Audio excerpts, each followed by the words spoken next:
नमस्कार। संसद भवन पर हमला हो जाए किसी देश के, ये बड़ा दुर्भाग्यपूर्ण होता है।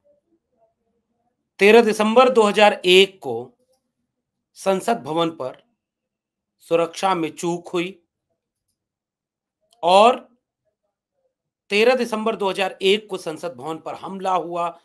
हमारे सुरक्षाकर्मी शहीद हुए, लेकिन उस हमले से सबक लेते हुए संसद भवन को फिर से सुरक्षित किया गया, चाक चौबंद व्यवस्था रखी गई और उसकी 22वीं बरसी पर यानी 13 दिसंबर 2001 के बाद 13 दिसंबर 2023 और इस दिन यह फिर से सुरक्षा में चूक सामने आती है और दो युवक संसद भवन के अंदर चले जाते हैं। नया संसद भवन बना, विजिटर्स गैलरी जो थी उस पर ऊपर पहुंचते हैं और अचानक सदन की कार्रवाई के बीच में कूद जाते हैं और उसके बाद कूदते फांदते वो जब कूदते हैं तो बीजेपी सांसद खगेन मुर्मू अपनी बात रख रहे थे। वे अपने जूते में कुछ स्प्रे छिपा कर लाए थे। उनका स्प्रे करते ही पूरा पीला धुआं सदन में फैलने लगा। सांसदों ने दोनों को पकड़ लिया और उसकी पिटाई कर दी। सुरक्षा कर्मियों को बाद में सौंप दिया गया और मामले को लेकर के अब जांच कमेटी बैठाई गई है। लोकसभा अध्यक्ष ओम बिरला ने इसके लिए कोशिश की है। 5 लोगों को अब तक पुलिस ने गिरफ्तार कर लिया। पुलिस का मानना है कि इसमें 6 लोग शामिल थे। 2 ने अंदर हंगामा किया, 2 ने बाहर हंगामा किया। और दिल्ली के बाहर से पुलिस का कहना है कि ये सारे लोग दिल्ली के बाहर से आए थे। सभी गुरुग्राम में ललित झा नामक शख्स के घर पर रुके हुए थे। पूरी प्लानिंग के साथ आए थे और आज संसद भवन में इसको लेकर के हंगामा हुआ। विपक्षी सांसद सुरक्षा व्यवस्था के सवाल को केंद्र में रख करके सवाल खड़े करते हैं और गृह मंत्रालय से पूरे मामले की जांच के लिए अपील करते हैं। बयान की बात हंगामा करते हैं कि जब संसद भवन ही सुरक्षित नहीं तो फिर देश में बाकी सुरक्षित क्या। रक्षा मंत्री राजनाथ सिंह ने जवाब दिया। गृह मंत्रालय ने जांच के आदेश दे दिए। एक कमेटी बना दी। सीआरपीएफ के डीजी अनीश दयाल सिंह कमेटी को लीड करेंगे। लोकसभा सचिवालय ने गृह मंत्रालय में इसकी शिकायत भी रखी कि पूरी विस्तार से जांच हो और दोनों युवकों को पीला स्प्रे छिड़कने के लिए गिरफ्तार किया गया, जिनमें से नाम है सागर शर्मा और मनोरंजन डी। कर्नाटक के रहने वाले हैं दोनों। स्मोक कैन का इस्तेमाल करने के बाहर, संसद भवन के बाहर जिन्होंने स्मोक कैन का इस्तेमाल करके प्रदर्शन करने की कोशिश की, उनमें से एक पहचान नीलम नामक एक महिला की है और अमोल शिंदे। और इस तरह से यहां से एक सवाल पैदा हुआ। सुरक्षा कर्मी जांच के लिए जांच की कमेटी भी बन गई, सब कुछ हो रहा है और उसके बाद हो क्या रहा है कि अब इसके बाद जांच में कुछ सुरक्षा कर्मियों को बर्खास्त कर दिया गया। अब यहां से एक नया मामला तूल पकड़ता है। कई तरह के विश्लेषण इसमें हो सकते हैं। कर्नाटक के मैसूर से बीजेपी सांसद प्रताप सिन्हा के नाम पर विजिटर पास लेकर के सदन की कार्यवाही देखने के लिए ये लोग आए। बीजेपी सांसद प्रकाश सिन्हा जो कर्नाटक से हैं, प्रताप सिन्हा, इनके विजिटर पास पर ये सारे लोग सदन की कार्रवाई देखने आए और इस तरह से ये पूरा मामला बना कि वो कार्रवाई देखते देखते उन्होंने जब ये बात की तो सदन में इस पर बात होने लगी कि भाई हम तो बेरोजगारी के खिलाफ ध्यान आकृष्ट कराना चाहते हैं। कुछ लोगों ने भगत सिंह से तुलना की, लेकिन ये हुआ कि नहीं भाई, अब देश में संविधान लागू है और बात कहने का ये तरीका तो कम से कम ठीक नहीं। लेकिन हाँ, चर्चा इस बात पर भी हुई कि बेरोजगारी के मुद्दे पर एक इवेंट बना सवाल इस बात का हो रहा है कि ठीक 13 दिसंबर, वही तारीख जब 2001 में आतंकवादियों ने हमला किया था, और ठीक 13 दिसंबर 2001 के 22 साल बाद फिर से 13 दिसंबर 2023 को ये काम हुआ। भाजपा के सांसद के पास पर बनकर के वो विजिटर गैलरी में आए। उन्होंने इस तरह से कूद करके पूरा माहौल बनाया, और कार्रवाई किसके ऊपर हुई? कार्रवाई कर्मचारियों के ऊपर, केवल कर्मचारियों को कहा गया। और ये सारी चीजें 14 सांसदों को एक तरफ निलंबित किया जा रहा है, और उन अब यहां से पूरे मामले को यहां से समझें कि सदन के भीतर क्या हो रहा है। आज उन सारे लोगों को, उस कर्मचारियों को निलंबित किया जा रहा है, सदन के भीतर लोग पहुंच जा रहे हैं, और सांसद सदन के भीतर जब सवाल उठा रहे हैं, जैसे अब डेरेक ओब्रायन का मामला देखिए। डेरेक ओब्रायन टीएमसी के सांसद, महुआ मोइत्रा को किसी और वजह से उन्होंने सस्पेंड किया अभी हाल ही में। महुआ मोइत्रा को संसद की सदस्यता से इस्तीफा दिलवा, मतलब रद्द करने की तक की कोशिश हो रही, सस्पेंडेड हो गई। डेरेक ओब्रायन जिन्होंने इस तरह के मामले उठाकर वेल में चले गए और अचानक आग बबूला हो गए। उपराष्ट्रपति जो हैं वो राज्यसभा के मेंबर होते हैं, पदेन वो होते हैं, और उपराष्ट्रपति नाराज हो गए और उन्होंने फिर उनको सस्पेंड कर दिया। 14 सांसद सस्पेंड हो चुके हैं।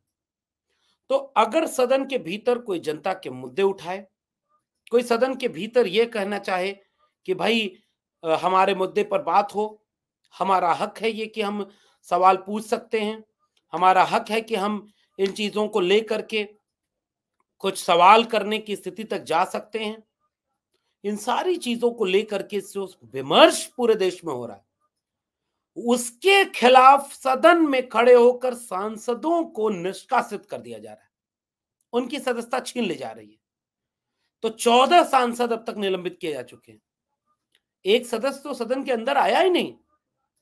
मोदी सरकार बदले की भावना में इस कदर चल रही है कि वो मुद्दों को भटकाने के लिए, कल्पना करिए कि नया संसद भवन बना है और 2-4 नौजवान विजिटर पास लेकर के इस तरह से काम करते हैं कि वो यहां पर खड़े होकर के पूरी तरह से सवाल खड़े कर देते हैं कि नहीं भाई, हमारे मुद्दे को सुना जाए।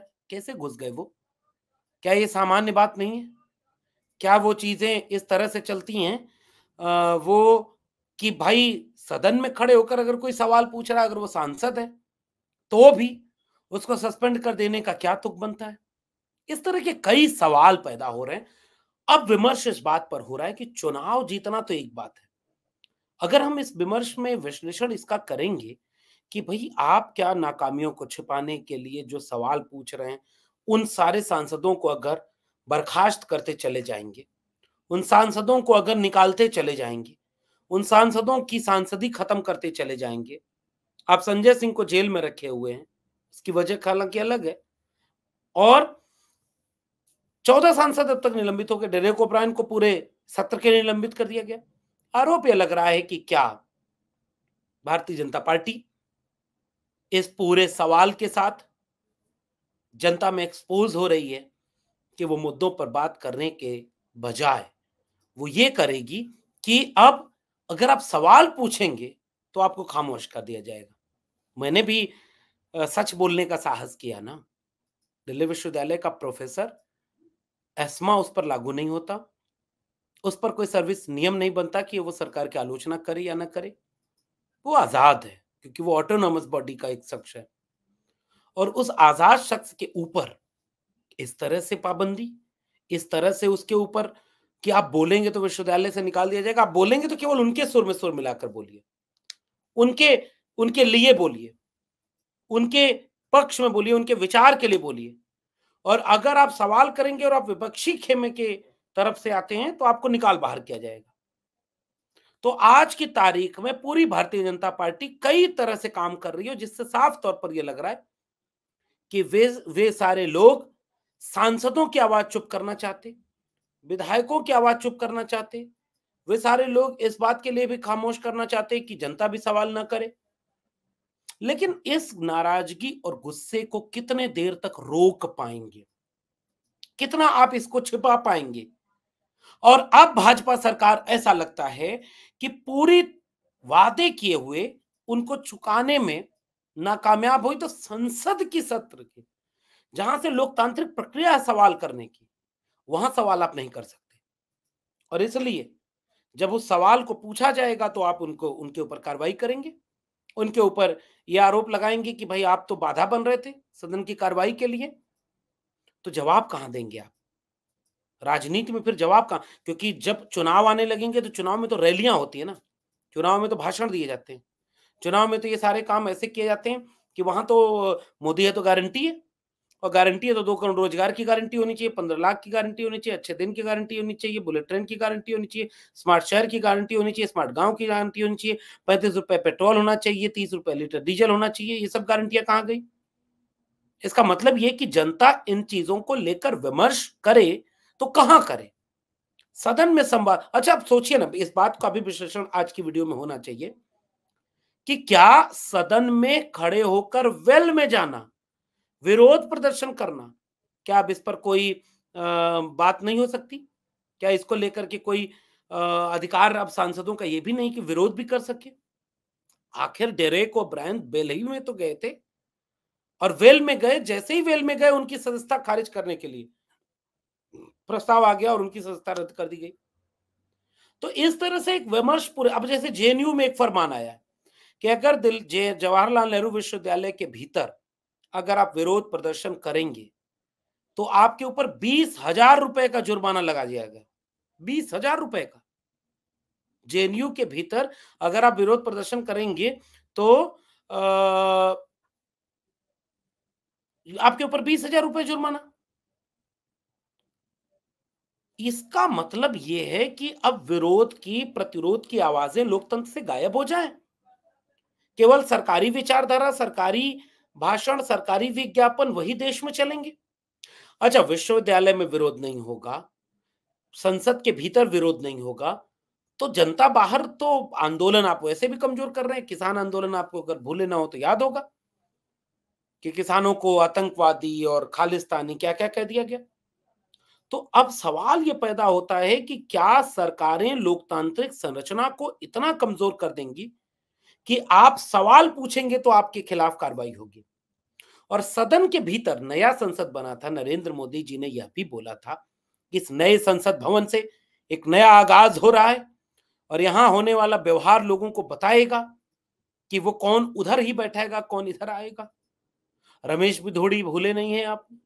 उसी नए संसद भवन में, नए नए संसद भवन के एकदम शुरुआती दिनों में क्या नहीं गाली दी उन्होंने दानिश अली को? दानिश अली की पार्टी नहीं निकाल दी,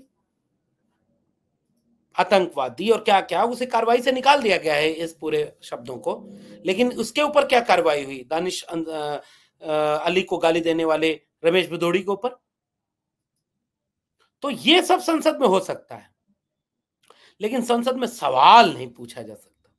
संसद में सांसद वेल में नहीं जा सकते, संसद में सांसद तख्तियां नहीं ले जा सकते, संसद में सांसद विरोध प्रदर्शन नहीं कर सकते। तो फिर किस बात का लोकतंत्र, और कितना सुरक्षित है लोकतंत्र, और किस रूप में होगा लोकतंत्र? इस तरह के कई सवाल जनता के बीच जाएंगे। मेरा मानना है कि लोकतांत्रिक संरचना में किसी भी सरकार का दिल इतना बड़ा होना चाहिए कि वो अपने विरोध की आवाजों को सुन सके। महात्मा कबीर ने लिखा है, निंदक नियरे राखिए, आंगन कुटी छवाए, और बिन पानी साबुन बिना निर्मल करे सुहाए। लोकतंत्र की खूबसूरती इस बात में है कि अपने प्रतिपक्षी इरादों को, विचारों को, मुद्दों को, आंदोलनों को उतनी जगह दी जाए जितनी सच्चा पक्ष की। और अगर लोकतंत्र का दायरा ऐसे ही सिमटता चला गया तो निश्चित रूप से आने वाले दिनों में इसका खामियाजा भारतीय नागरिक को, भारतीयता को, आइडिया ऑफ इंडिया को बहुत ज्यादा उठाना पड़ेगा। आपका क्या मानना है नीचे कमेंट बॉक्स में बताइएगा। देखते रहिए 4 PM। फिर मिलते हैं किसी और विश्लेषण के साथ। तब तक के लिए बहुत बहुत धन्यवाद।